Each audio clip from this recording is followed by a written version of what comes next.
Aloha and welcome. This is the very first iteration of Soulful.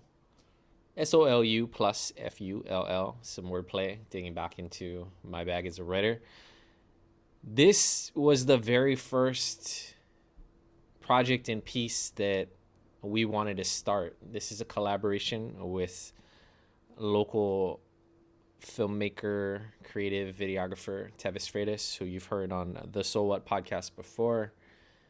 And this is the project we wanted to kick off. Stay tuned for the video components. We will have the full conversation, raw and uncut. But this is just the audio of the interview featuring a very special human, Dillon Pakele. I'm super stoked. I feel like I've been teasing this project since the So What podcast began for some time. So I'm very happy that you guys get the chance to meet, hear, connect, and feel the story of Dillon Pakele. Enjoy.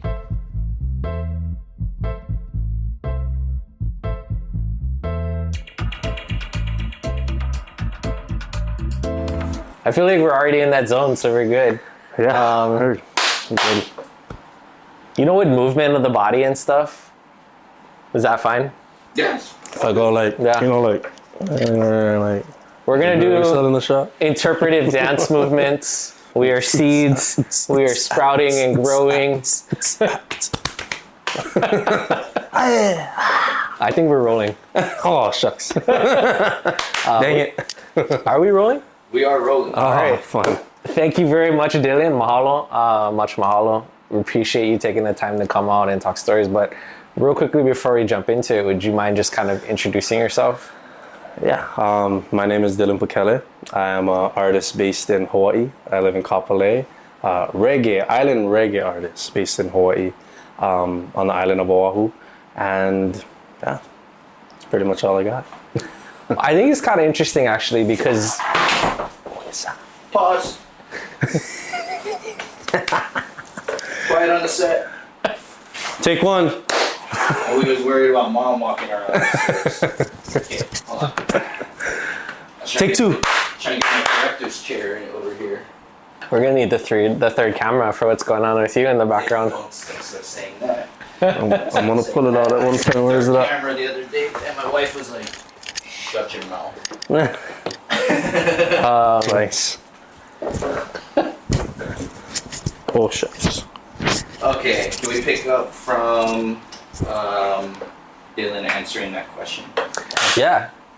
Well, I think what's interesting, and another thing that we kind of share and vice versa, you're born on the Big Island, right? Yes. So I was born here on Oahu, but I was raised on the Big Island in Hilo.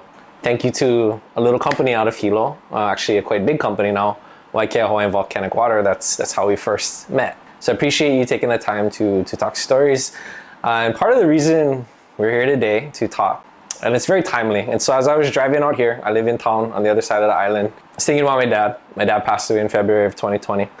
And his birthday was this past week. And so every year around his birthday, the anniversary of his passing, the day that he passed away, it's, for whatever reason, it peaks up. I mean, I think about him all the time, but I notice around those certain kind of milestone moments or points in time, right? And it was interesting, earlier you were talking about the importance of coming together for birthdays, for celebrations, right? And realization. So I was thinking about that. I was thinking how, it's been some time where we're working on this and some different things happened and we kind of came together. So as I was driving, I had this feeling of like, wow, so timely. Like I just went through that, had that experience, all those reflections. And then it was interesting because this car pulled in front of me and the bumper sticker was like an army bumper sticker and it said dad. And so it was like the army logo and then had dad next to it.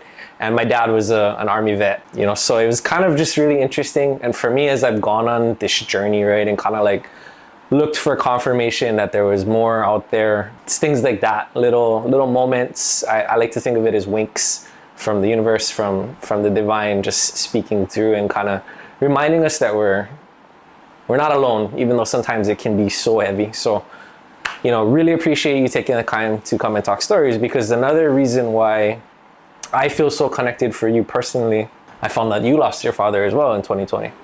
And when I found out that and knowing just how that experience impacted me, it made me want to just cheer for you more, support you more. I'm a little bit older, not necessarily the wisest, but if there's anything that from my hitting head against the wall that I can give to you, offer you, or support you, go out there and promote who you are, it's a small thing I can do to help pay forward. Yeah. So would you mind sharing us a little bit about who your father was? Okay. Well, first off, thank you for that. Yeah, I can share a little bit about Dad. Dad played for a group called the Mahalo Company. Well, actually, sorry, let me rewind a little bit.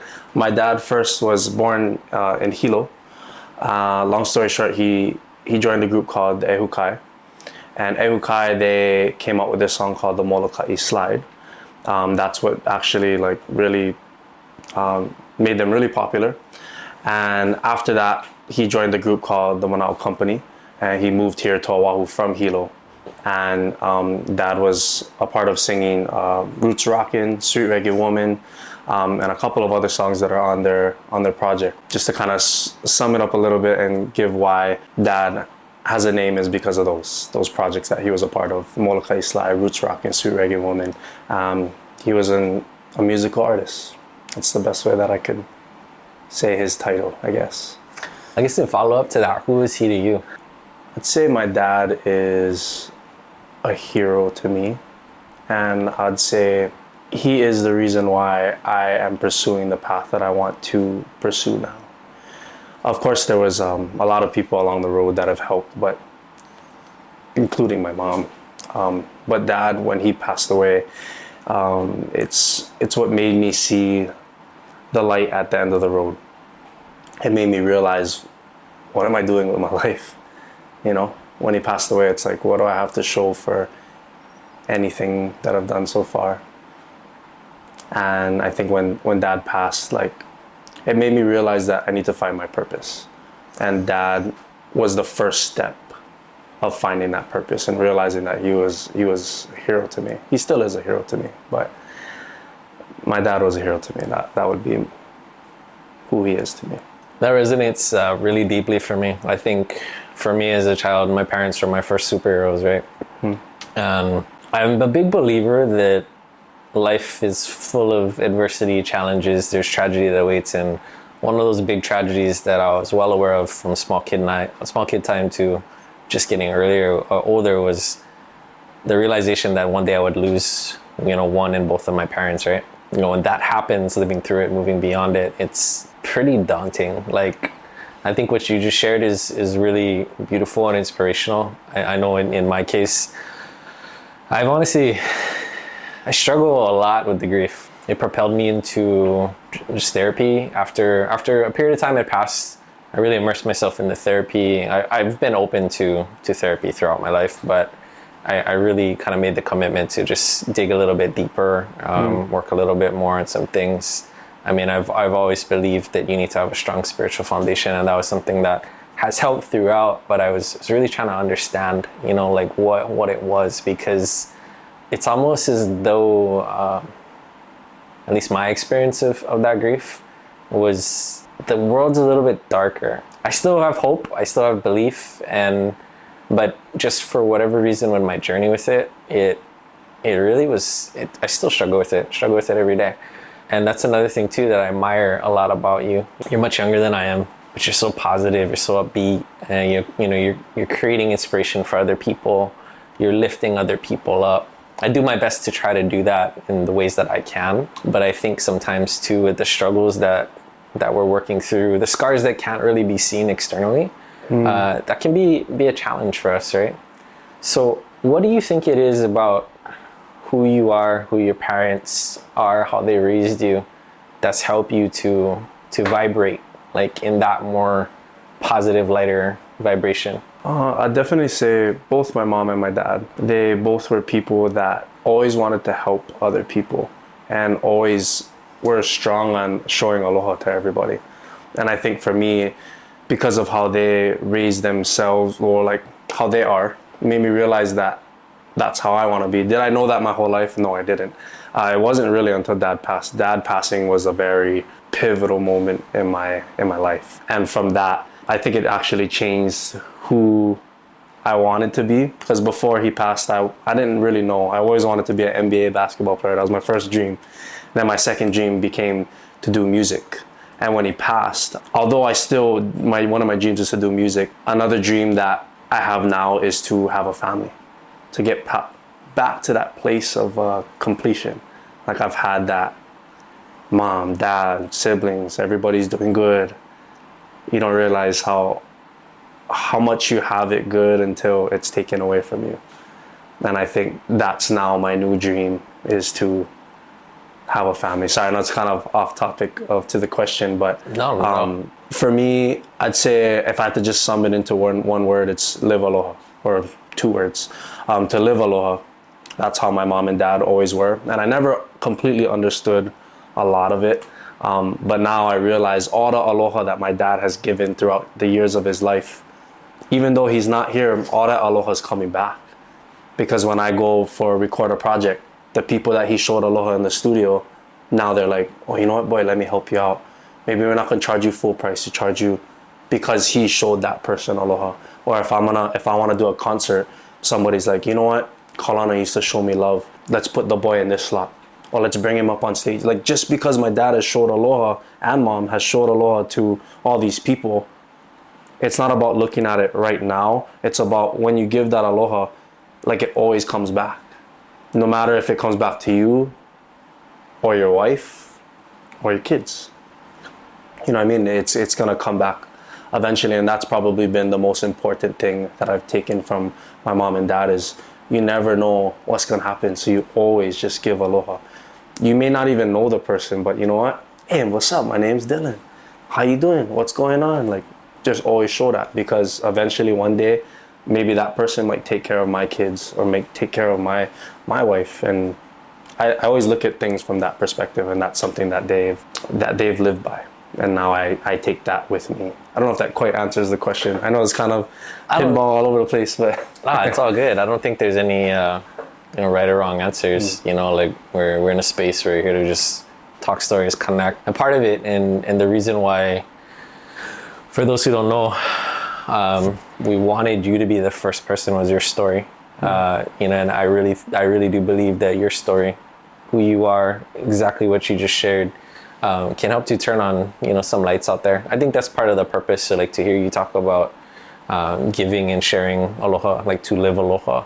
I mean, that's really truly one way that we can make things a little bit better. The world's pretty gray, right? Just in the past week, there's another war front breaking out, right? We're still dealing with other things. There's conflicts that are unseen, that are only loosely alluded to in the media as well, right? Like, so there's all those things on the big global macro scale, but then there's things like everyday kind of stuff. Like, we're dealing with fluctuating cost of living, and more so fluctuating north as opposed to going down and kind of evening out in arguably one of the most expensive places to live in the world, right? So there's very real things that impact people, and to hear you take it back to that and to share that, like, I think that's a very powerful reminder as to what, one, I needed the reminder, but two, I think it's powerful for the world. The only way we're gonna right this ship and get through this storm is, I think, if we do shine that light, we do extend that aloha to other people, and it's necessary. I've seen it in other places. It's a reminder for me in my own spiritual journey and my own seeking. There is something more. My personal belief is aloha ke akua, God is love, and I've been fortunate enough to experience that feeling, that vibration here at home, but also abroad, across the continent, in foreign countries. And every time that I'm reminded of it, it just helps me to just trust and allow. And that's really hard. I struggle with it every season of my life. But it's the reminders that we're given, that we in turn can go out and do the work that we need to do to help those other people. Because then you have that, almost like, I think what we're working towards is like a critical mass. If we can hit that critical mass of people living aloha, embracing aloha, sharing aloha, like, that's what it's about. And when I listen to your music, when I get to spend time with you, you feel that about you. And that's also another thing that makes you really special as a person. And I think that's a testament to your dad, to your mom? Thank you for that. I can make tears come out the eyes. I think while you were talking, I was thinking about something I wanted to add to that. Is like just as important as it is to live aloha, something I thought about right now that I feel like Dad is reminding me. When you want to do something for somebody, it doesn't always have to have something in return. And that's like, I feel like our generation, we live in a generation where like, okay, if I do this, then maybe this person will do this. Or if I do this, then like, or maybe in the future, they'll get me like that. And I think to myself, like, that was something that was really special about my dad, that I never realized it till again after he passed. But you know, you don't always have to do something for something. Like sometimes it's just like, it's as simple as like holding open the door when somebody's walking. You don't think that person, you don't have to ask them to do it for you. You know what I mean? Like that's just one simple way. And then sometimes like I've had an example of my dad where we're in 7-Eleven in Kapolei, the one right across Kapolei High School. We're over there, and I'll never forget this. It was a very critical moment for me. It was just me and him at like 11 o'clock at night. We walk inside the 7-Eleven, and I have one of my friends behind me in line, and I'm like, hey, what's up, bro? I haven't seen you since high school.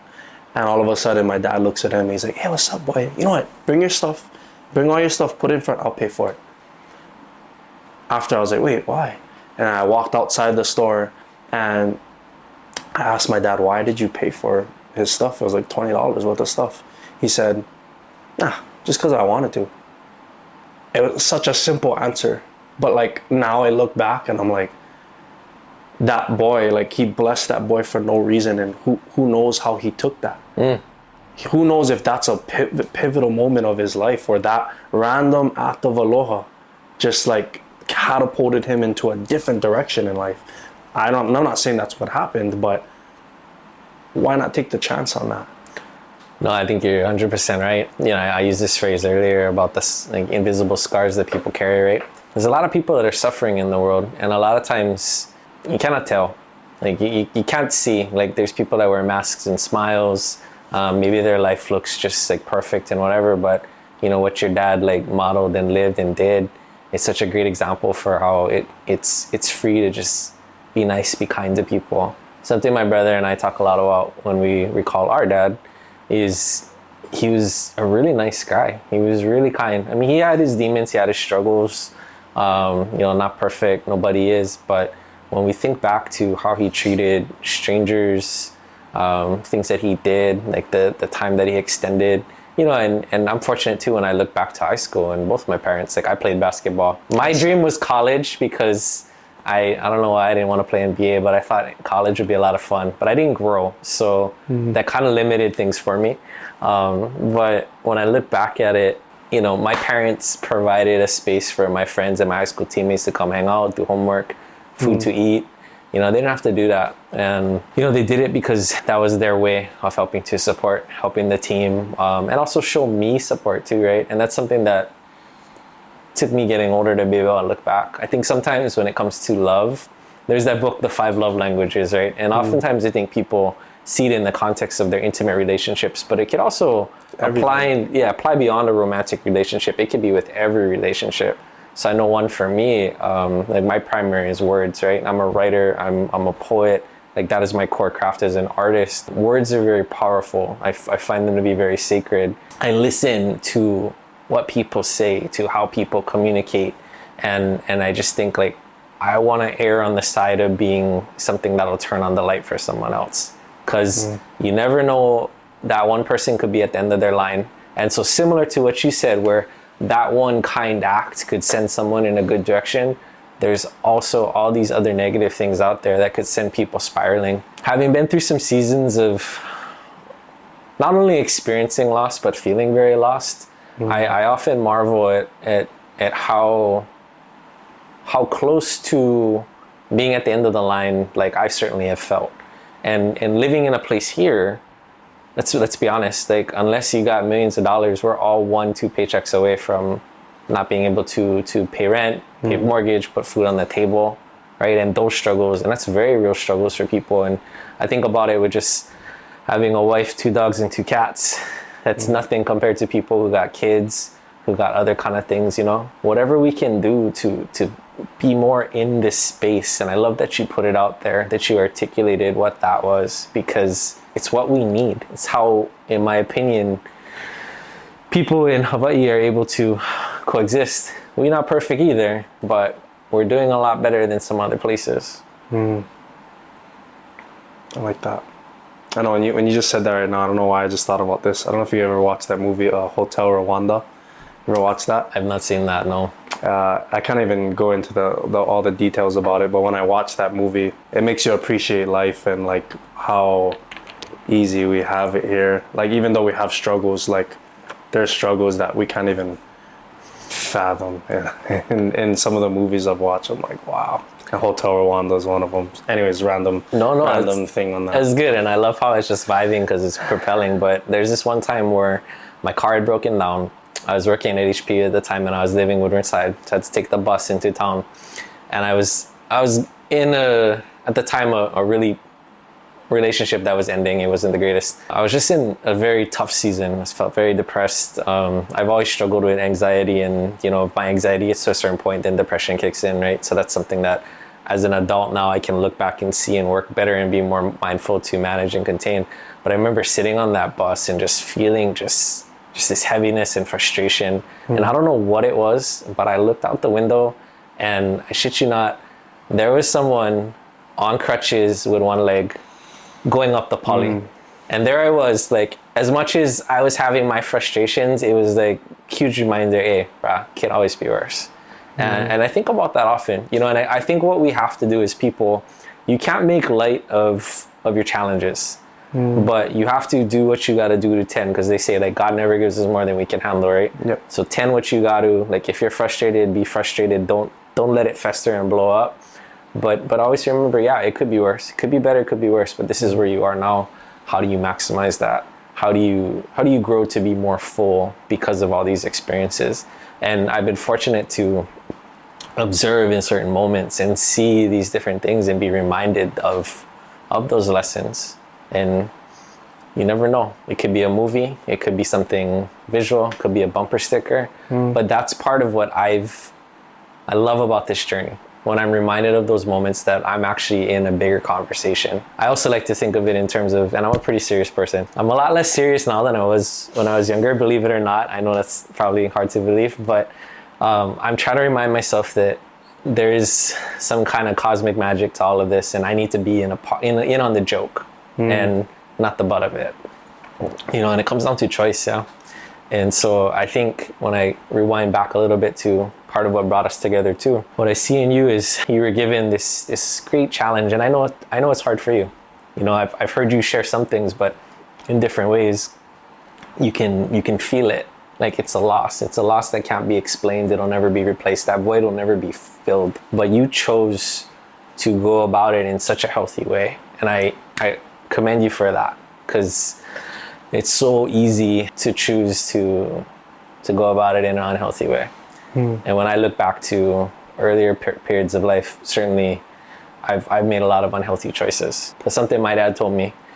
You do the best that you can do every day. And some days your best will be better than others. So when I look back at those periods, I'm able to forgive myself more for mistakes I might have made or for where I was. Like really, all of us are doing the best that we can do. This isn't an easy experience, and the reality is as long as you're alive, it's never going to be super easy. You're going to get smashed, but that's the beauty of life. As an artist, I listened to your music on the drive over, and I was listening to the lyrics and things that you're expressing, and in cases where you're talking about love and loss, you're able to talk about that because you've experienced it, right? And unless we experience these things, we don't know what we can share. We don't know how good we have it. We don't know how we still have that ability to change throughout the journey.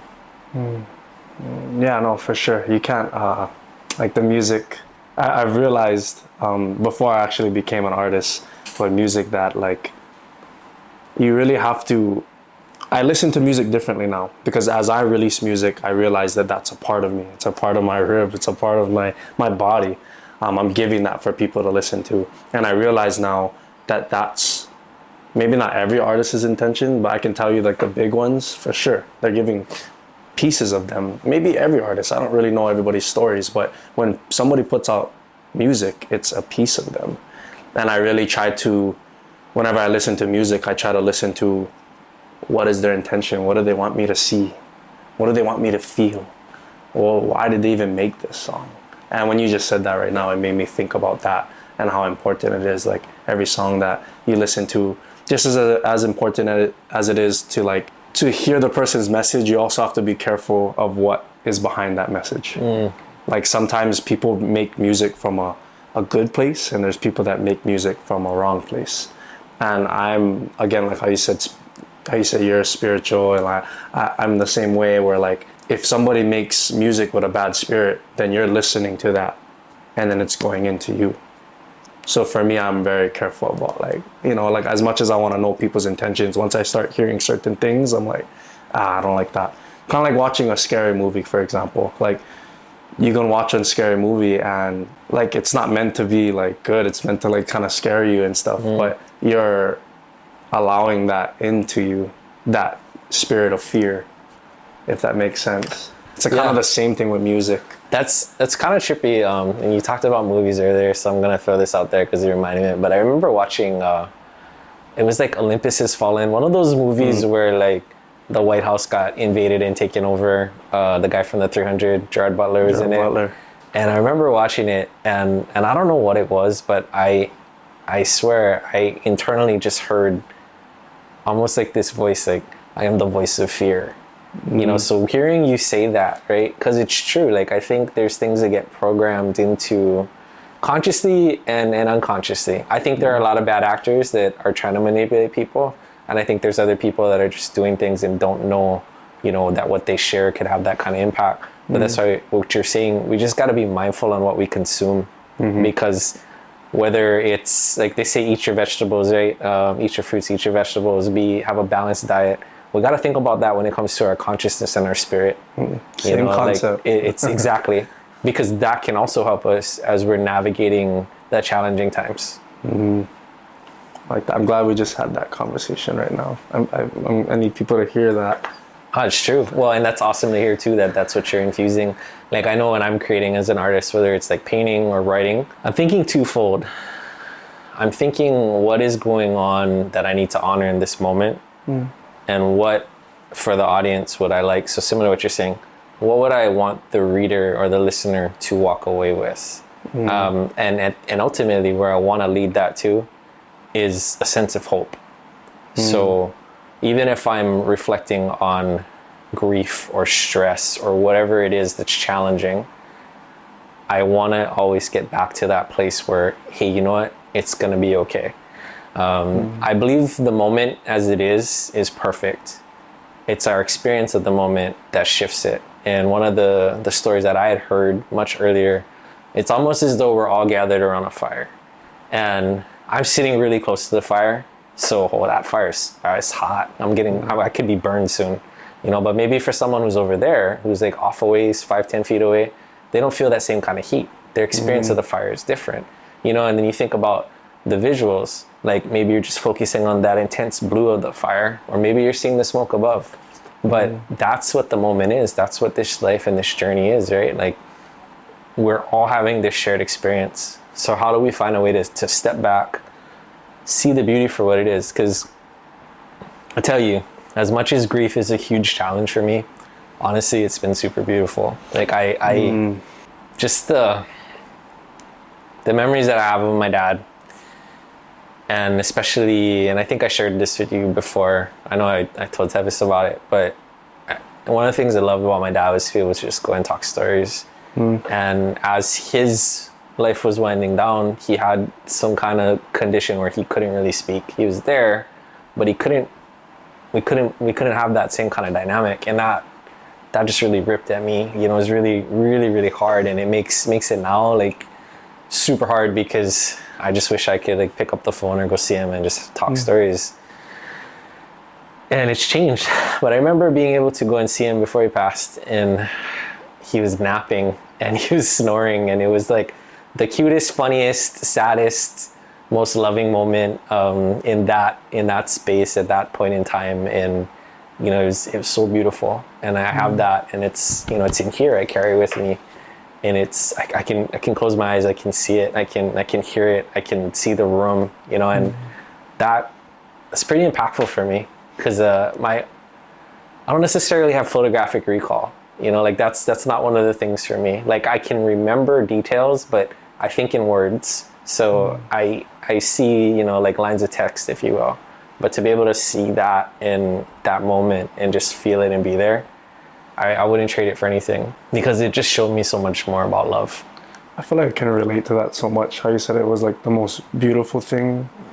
No, sorry, not the most beautiful thing. What was the first word you said? It was the most, when dealing with grief it was like a really sad thing to go through, but it was also a beautiful thing to go through. And I think when you said that, it brought me back to a place of like, I'm a strong believer in that everything happens for a reason. And although you may not really completely understand why something happens, I had no idea why my dad passed. Like, it just didn't make sense to me. He was 47 years old.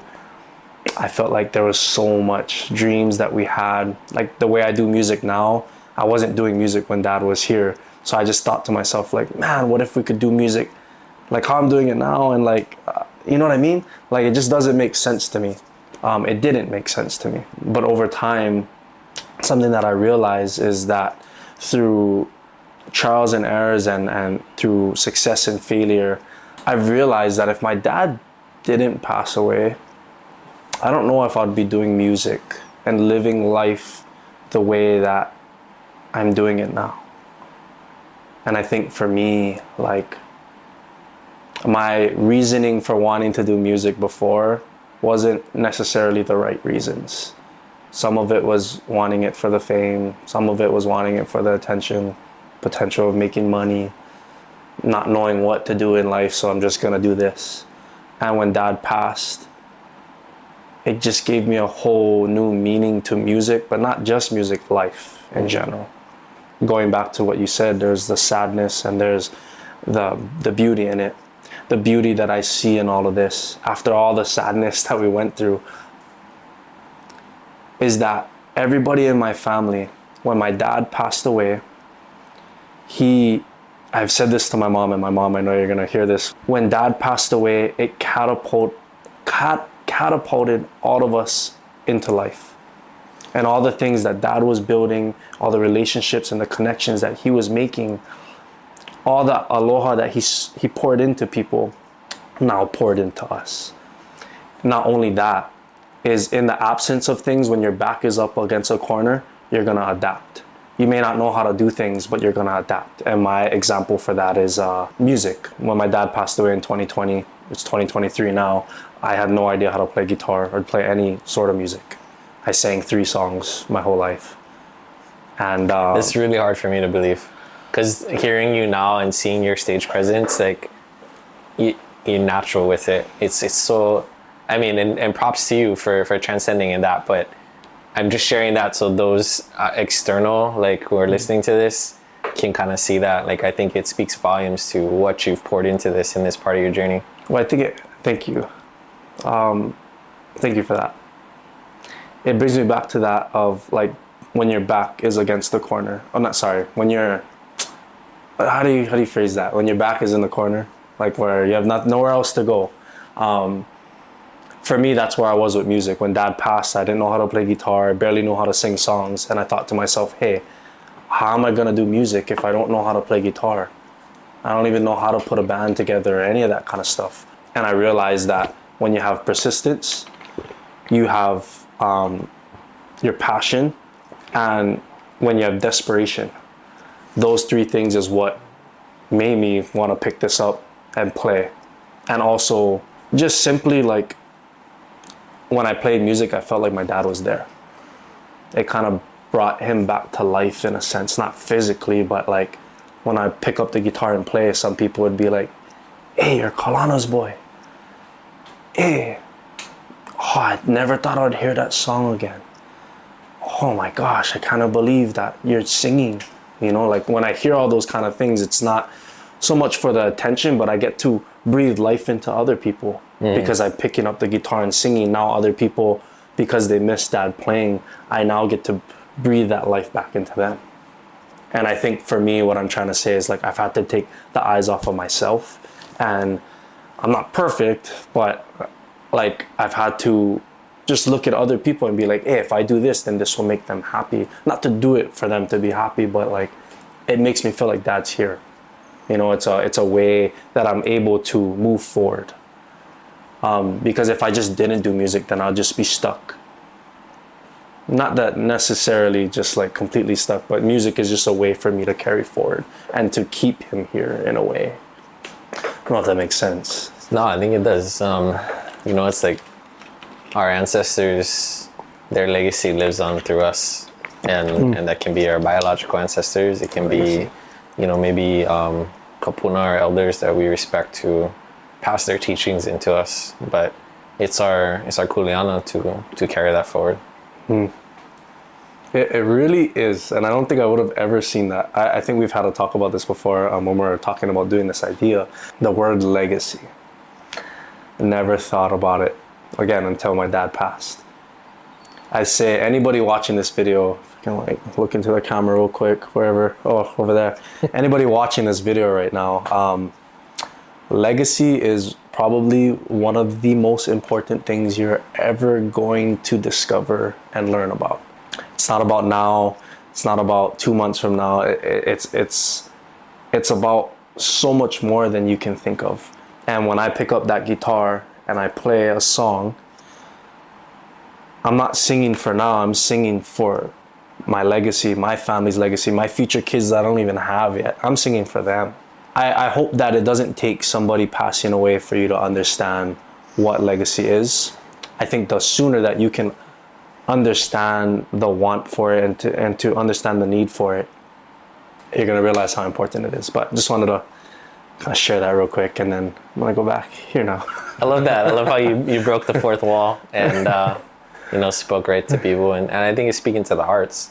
Listening to you share that, it reminds me of, you know, a teaching that one of the kumu I've had the great opportunity to get to learn a little bit from. His name's Kumu Pa'a Lawrence Aki, and he would tell us in the classes that we had with him, what have you done to make your ancestors proud? And that's such a powerful one to think about. And everyone lives through us. Those who came before, they paved the way for us to be here. And if you look at how life is evolving, we talked earlier about the struggles and the challenges of the world. 100 years ago, way worse. Technology, not perfect. Things have shifted. 100 years from now, there's going to be struggles, there's going to be problems, there's going to be war, conflict, but it's going to be better than what we have. It's going to evolve. That's just the nature.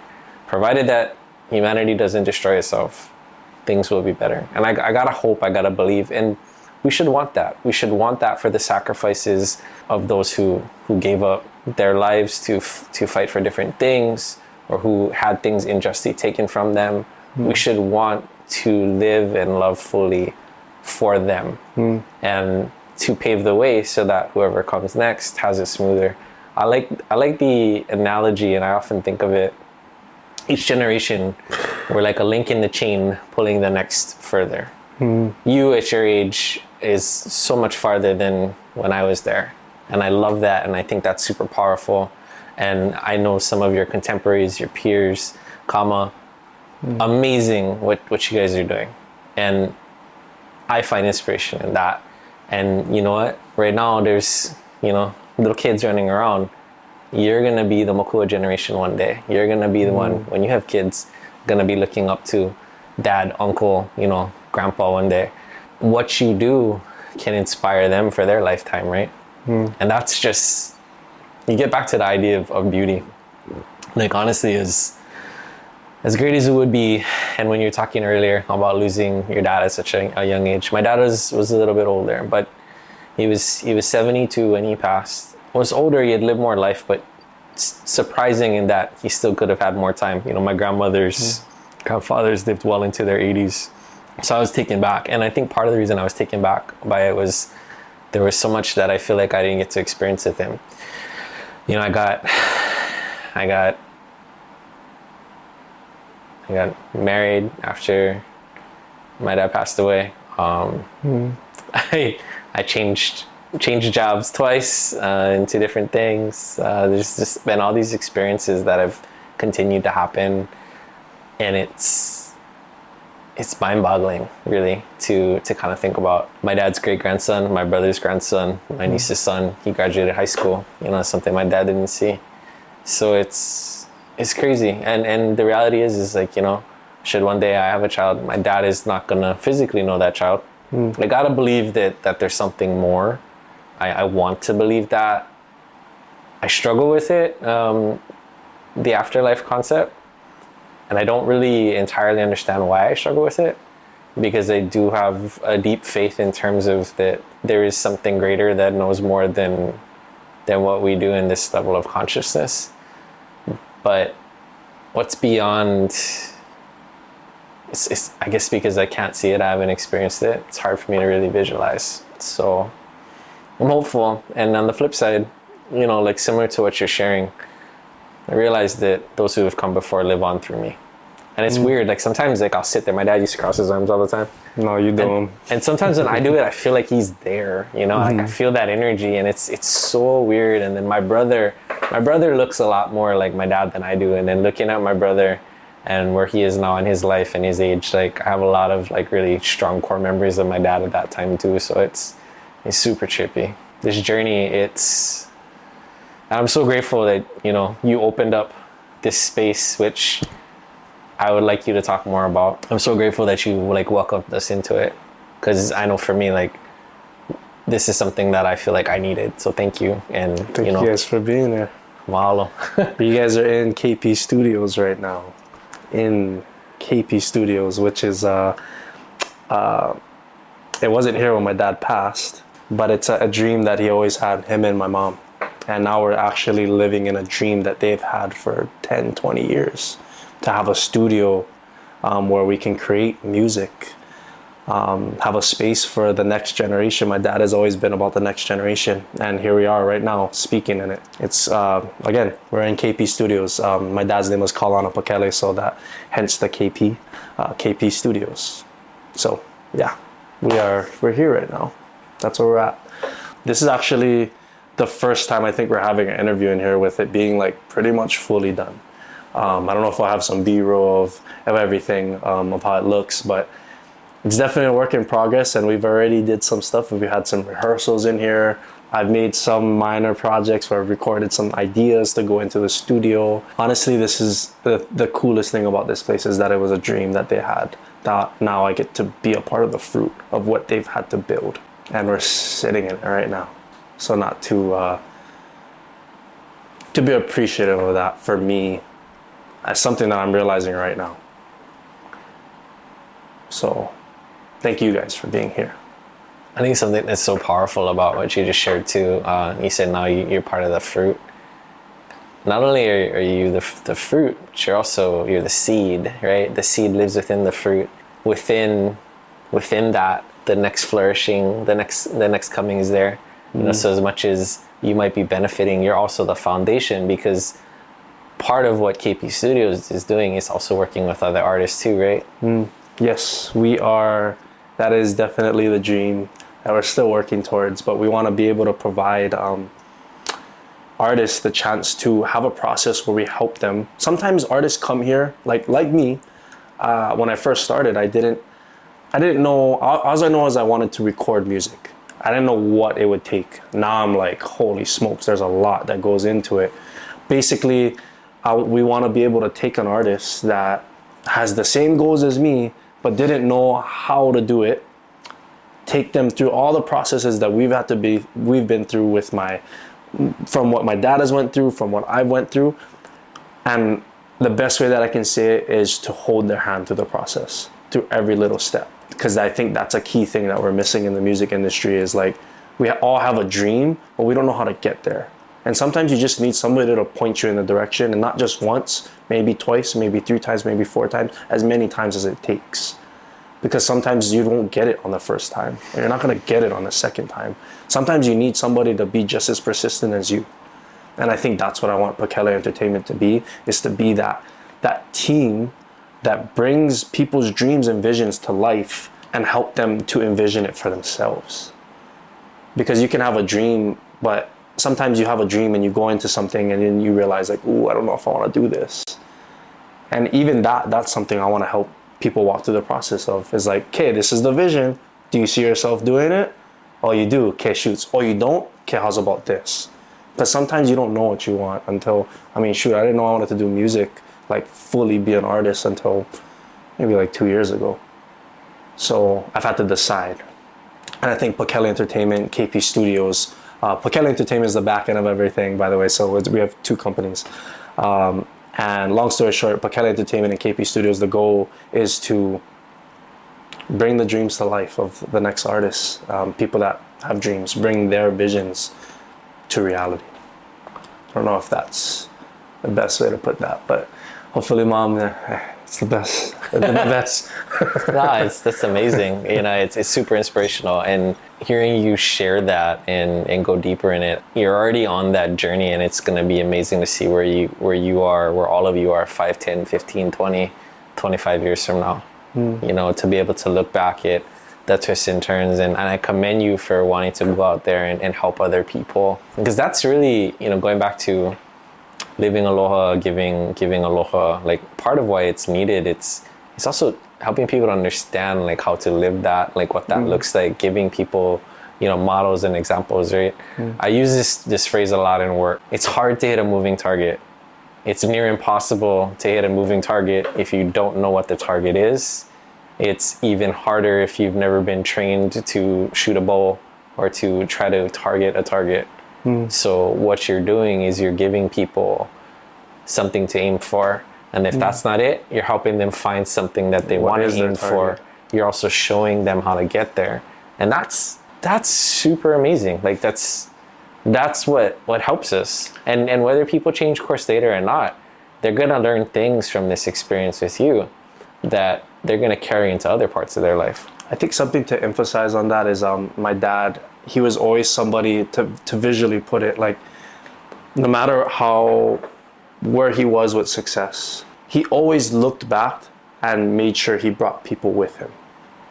Like it was never just about like him getting to the top or him trying to be the best singer or him, like it was always like, okay, I'm gonna get here, I'm gonna bring you guys with me. And the way that I can put that is when my dad was in Big Island, he had to make a big choice to leave Ehukai, which is the group that did Molokai Slide.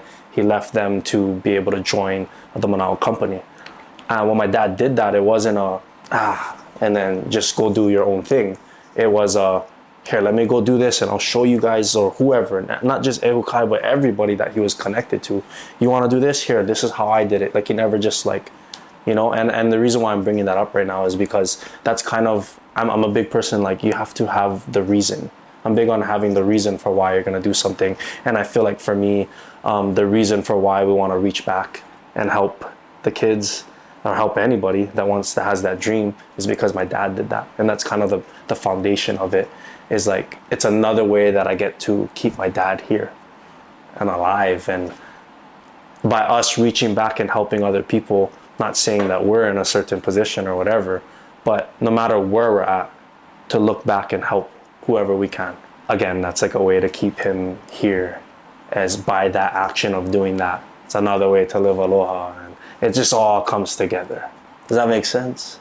Yeah, I think that's kind of like, spot on, again, pinball all over the place. But no, it's you put all the pieces out there, and it's a picture. It's a complete picture. You know, it reminds me of a couple different things. The first being that quote: "If you want to go fast, go alone. But if you want to go far, go together." Right? I love that. And then there's this other aspect too. Like if you want to really know something, teach it. So, you know, the idea being like, if you want to remember something, you want to fully get it. And I think a lot about it when it comes to jiu-jitsu. There's a lot of people who I've seen and they become next level practitioners through competition, but then also teaching. And a lot of times the guys that are able to help the competitors the best are the ones who teach. Because when you teach it, you have to see things from so many different angles. You got to be able to speak and explain concepts in so many different ways. So, you know, hearing what you share, And taking it back to your dad, what that reminds me of too, there's so many things that my dad told me over the course of my life that by me applying that now, even though he's not here, or we had that conversation 30 years ago, like 25 years ago, 20 years ago, 5 years ago, a year ago, well, not a year ago, but you know what I mean? Like, he's here because I'm working on living that. And I think a big reason why I am the way that I am is it started with those heroes of my parents, the love that I had for them. For me as a kid, Indiana Jones pirate, pro wrestler, and help people. And then as I became an adult, studied dream interpretation, adventure, and service. So for me, living the dream is experiencing and living that adventure fully, but in service to humanity. And what does that mean?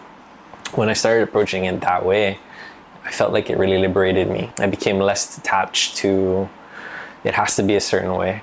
And that doesn't mean that I don't struggle with attachment, but I do strive to work on the whole non-attached aspect of living. And I think that also takes me back to what you shared earlier too, in hearing about how your parents modeled the concept of aloha, living aloha, giving it to others, extending. There was no attachment to what came back. But the powerful thing is, and it's funny how life works, if you give freely, I don't know why, but it comes back to you tenfold. And it's amazing. And it might not be in the way that you think it should come back, but I guarantee you, when you give from a place of love and compassion, it shows up in the way that you need it the most. And that's something that I see kind of just like on repeat, time and time again as I go through life. Yeah, for sure. I have a question for you. Okay. Not really off topic, but I can see it in my peripheral. But we have this painting of your father, and he's holding his guitar, and I see this guitar here. Is this the same guitar? It is indeed the same guitar. What's the symbolism? What's the mo'olelo behind the guitar, if you wouldn't mind sharing? Well, I don't know if I'd be the right one to explain every little thing, because there's a lot of story, just like in a tattoo, there's stories in every little piece of it. Well, what I can share to start off is that this guitar was my dad's first guitar that he's ever had. Long story short, after he passed away, it didn't have all this carvings on it, right? After he passed away, that Christmas 2020, December, we got surprised on Christmas morning. My mom opened up the bag and it had the carvings on it. And it was just really one of the best Christmas present we've ever gotten. Basically, this whole guitar, we took it to someone. His name is Sam. And he was the one that did this. If you guys watched American Idol, Iam Tongi, the same guy that did his guitar, is the same one that did this one. Long story short, it's basically his whole life story from this hawk right here that you see. It's my nephew, Kaulana, which means the soaring hawk. And basically he's the start of a whole nother generation, So we have him in this. This flower right here is my mom. Because if you know my mom's personality, she's a flower. And then these right here are 1, 2, 3, 4 are me and my 3 other siblings. This is, if I'm not mistaken, I think this one's me. And this is my dad up here. I'll kind of share a couple more.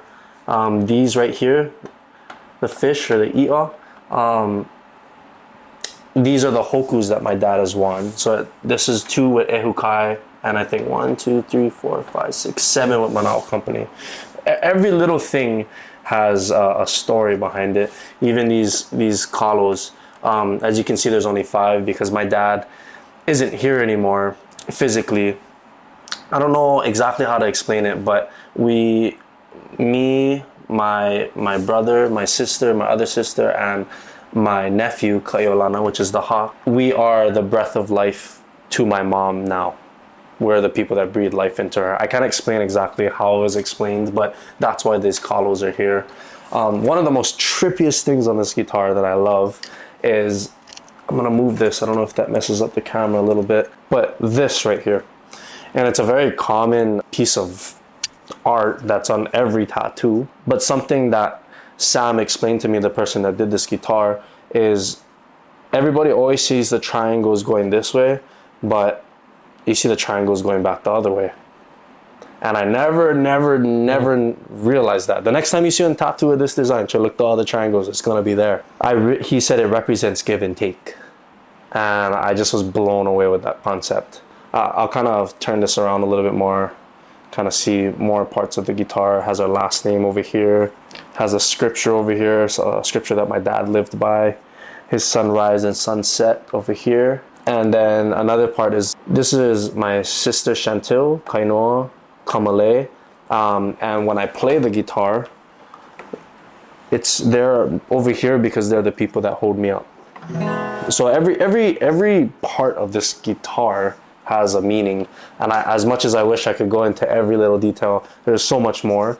I just wanted to kind of give a little snippet of some of the things. But now every time we take this guitar, we go to play it at shows, and people just like, it's always a question that people have. It's like, wow, where did you do this guitar? And I think for me, it always opens the door for me to have the conversation, because sometimes it's kind of hard to just like, you know, my dad passed away. Sometimes people ask about this, and then it opens the door to me being able to connect with people and sharing with them, like, why was this guitar even made?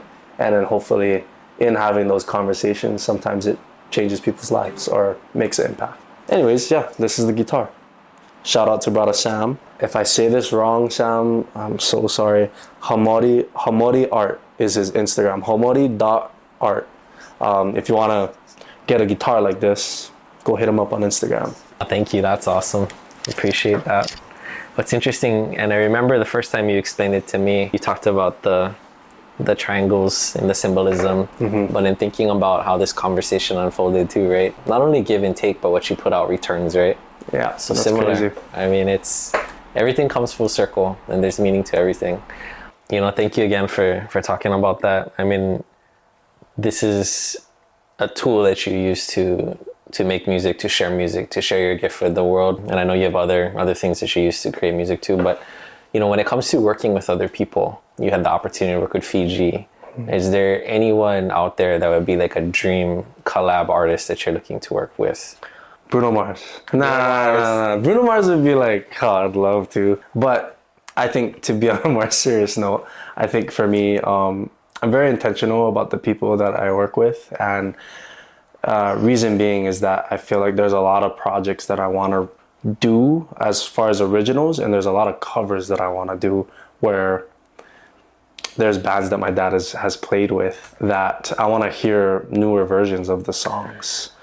And so like my dad has played with Ehukai. I'm going to say this on here. I would love to do a remake of the Molokai Slide. And in that song, there's two people. It's my dad and Uncle Mark. And his son's name is Logan. I'd love to go back and forth the same way they did in that song. Do a whole nother version of it. I'd love to do songs with the Manao Company and do remakes of like 96 Degrees, Unity, 5446. Hear newer versions of the songs and have all the kids play in the music. Maybe the adults and the kids. Maybe Uncle Danny Kennedy and Makamai and his daughters. And like Uncle Sean Na'awal with 96 Degrees and Kupu, his son. And having remakes of all those songs. So I'm sharing this because like I'd love to do intentional, like not just what I want, but what would feel right. Because I put out Bruno Mars, like, oh, of course I'd love to do a song with Bruno Mars. Is that gonna happen? Probably not. Bruno, please let me know. But what I'm trying to say is, like, for me, I'm very intentional with the people that I work with, and it's not more about what I want, but it's more about how can I honor my father with the people that I work with, that I do collabs with. And I don't want it to just be random. I want it to be intentional. And so with that being said, I'd love to do, my dream collabs would be to do one with Ehukai, would be to do one with the Manao Company, do a couple with the Manao Company, to do one with High Risk and do Chillaxin again. There's songs that my dad has released that I would love to do like other versions of it. For example, my dad has done this song called With This Ring. It's a reggae song that Uncle Fiji wrote, but dad redid it. No, not many people have heard it. It's called With This Ring. Long story short, it's a reggae song. I want to do it in an acoustic way. And I would love to do that collab with somebody that I don't want to say just yet. I just have a bunch of different ideas in my head with collabs that I want to work with, people I want to work with, and collab with. The only answer I can really give is that it's all intentional people that I want to collab with, people that were connected to my father. Kind of see where that goes from there. Those are my dream collabs. It was beautiful. I mean, I love that you hit on the idea of intentional living, and what that looks like in the form of creating art in your livelihood, working, just going out there, be intentional with every single moment. That was one of the last conversations I had with my dad, probably in the past month before he passed. We were driving one time and he said,